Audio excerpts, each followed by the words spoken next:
we do have some machines over here. Okay. So this one is not used anymore. It's an old one. Okay. It's used for diamond testing. Yes. And despite it being over 20 or 25 years old, it still works pretty nice. Yeah. It's just the pain in the ass to make Right. it work with the new computers. Right. So we sort of gave up on that at this point. And we do keep most of the old machines. Most of the machines. We get the HPLCs, the integrated ones like this. Yeah. Because they're usually the HPLCs, they're in modules. Like you have the pump, you have the auto sampler, etc., etc. And this is the new dimer thing now. Okay. But this integrated, when you have it in one big module, it's easier to work with. Yes. And here you have the samples like this. Right.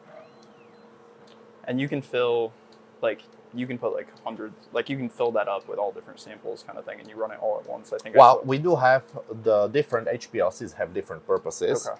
Like we do run dirty samples on there. Okay. For example, the samples that tend to fall the machine, because this one is rather old. It's not very good to discern minute differences. Like if you have a long peptide, for example, Rita, and there's a slight modification, this one is set up in a way that wouldn't be able to tell the slight modification as an impurity. Okay, okay. But then you have a dirty sample that are very high concentration compounds that are very sticky, for example, 5-amino. Yes. It's positively disgusting to work with because it's very high concentrated, it's very sticky, like it tends to stick on surfaces. Okay. So, and this machine, despite being less fancy, Right. it handles this much better than the fancy new ones. Is there any, like, is it the same situation with like an AOD, something that gels a lot? Do you guys use different like HPLCs for that if something like were to occur, or how? Well, we do, for example, when it gels, we do use a different machine, because if something does not dissolve, it gels. Yes. You have it's not running right now, but here you can see, there's a needle that actually has to inject the sample. There's a needle there. Yes. And it goes into vials like this. Okay. And it needs to pull the sample out of the vial. Gotcha. And if it's solid or semi-solid, it has a hard time doing that. And it tends to screw up the analysis. Okay. So we do have a different way of handling that.